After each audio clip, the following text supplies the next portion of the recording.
যেই বাঁধ ভাঙা এই জোয়ার এখানে এই মুহূর্তে মানিক মিয়া অ্যাভিনিউয়ের সামনে এবং পুরো আশেপাশের যে সড়ক জুড়ে সেই মানুষের উপস্থিতি বলে দিচ্ছে যে বেগম জিয়া কতটা সম্মানী লোক ছিলেন এদেশের মানুষের কাছে, কতটা গুরুত্বপূর্ণ ব্যক্তি ছিলেন এদেশের মানুষের কাছে। মূলত গণতন্ত্র যতবারই বিপদগামী হয়েছে ততবারই এই বেগম জিয়া তিনি কিন্তু তার যেই বলিষ্ঠ কণ্ঠ, তিনি তার যেই দৃঢ় নেতৃত্ব, আপসহীন যেই সংগ্রাম, সেই অন্যায়ের বিরুদ্ধে তার যেই বক্তব্য, এই সব কিছুই কিন্তু মানুষের হৃদয়ে গেঁথে গেছে। তারই প্রমাণ আমরা দেখতে পাচ্ছি যে আজকে এই তার যেই নামাজে জানাজা, সেই জানাজায় এই লক্ষ লক্ষ মানুষের উপস্থিতি। এবং এই সকল মানুষ এ ধরনের মানুষ এই যেখানে যারা উপস্থিত হয়েছেন তাদের মধ্যে প্রত্যেকেই মূলত বেগম জিয়াকে আসলে দোয়া করার জন্য, তাকে শেষ বিদায়ে এক নজর দেখার জন্য এখানে এসছেন। আপনারা দেখতেই পাচ্ছেন যে এই যে মানুষ, এই মানুষের আসলে বলা যায় যে তারা নিঃস্বার্থভাবে বেগম জিয়াকে ভালোবেসে এখানে উপস্থিত হয়েছেন। আমি যদি একটু বলতে চাই, বর্ণনা দিতে চাই যে এখানে যেই মানুষের যেই পরিস্থিতি, শুধুমাত্র যে এই যে মানিক মিয়া অ্যাভিনিউয়ের সড়ক তা না, শুধুমাত্র সংসদ ভবনের সামনে জায়গাটুকুই না, এর পাশে যে আসাদ গেটে ধরে মিরপুর সড়ক, আসাদ গেট হয়ে যেই নিউ মার্কেটের হয়ে গেছে যেই সড়ক, সেই সড়কও পুরোটা এই মুহূর্তে কানায় কানায় পরিপূর্ণ। ফার্ম গেটের সামনে থেকে যেই সড়ক হয়ে গেছে বিজয় সরণি, সেই সড়কও এই মুহূর্তে কানায় কানায় পরিপূর্ণ। খামারবাড়ি যেই সড়ক রয়েছে সেই সড়কও কিন্তু কানায় কানায় পরিপূর্ণ। ইতিমধ্যে আপনারা জানেন যে এই যে জানাজা স্থল, এখানে কিন্তু আমরা দেখেছি যে সকাল থেকেই এবং কিছুক্ষণ আগে আমরা দেখেছি যে বিভিন্ন দেশের যে কূটনীতিকরা রয়েছেন তারা কিন্তু এখানে উপস্থিত হয়েছেন।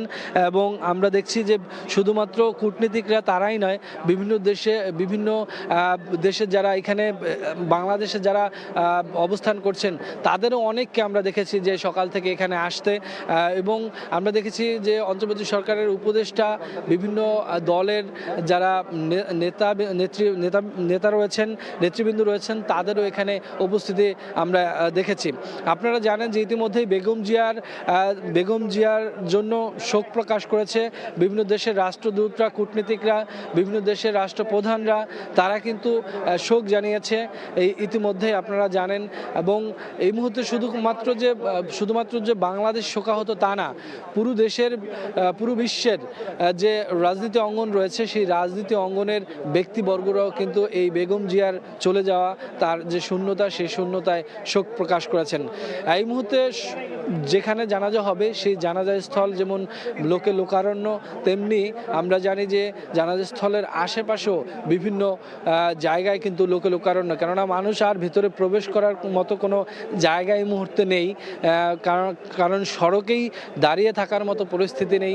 এই জন্য যে যেখানে পারছেন সেখানেই একটু জায়গা করে নিচ্ছেন বেগম জিয়াকে শেষ বিদায়ে অংশগ্রহণ করার জন্য, তার জানাজায় অংশগ্রহণ করার জন্য। মূলত আমরা সকালবেলা যখন এখানে আসি, আমরা নানা মানুষের সাথে কথা বলছিলাম, দিনমজুর থেকে শুরু করে শিল্পপতি, সকল মানুষেরই এখানে এই আগমন।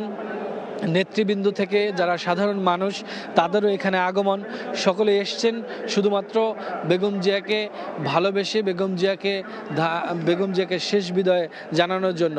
আপনারা জানেন যে গতকালকে যখন তিনি 6:30 মানে 6:30 যখন তিনি মারা যান, তখন দেখেছি আমরা যে তাকে দেখতে হসপিটালও এরকম বিভিন্ন মানুষের উপস্থিতি, বিশেষ করে বিভিন্ন রাজনৈতিক দলের ব্যক্তিদের আমরা সেখানে দেখেছি।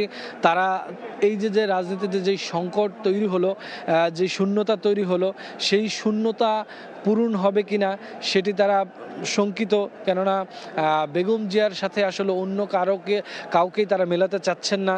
তারা বলছেন যে বেগম জিয়া তিনি তার যেই প্রতিটি কথা, তার যে প্রতিটি বাক্য ছিল, বিভিন্ন বক্তব্যে উঠে আসতো, সেটি শুধুমাত্র দেশের জন্য, দেশের মানুষের জন্য, দেশের উন্নয়নের জন্য, বিশেষ করে দেশের মানুষের অধিকার আদায়ের জন্য।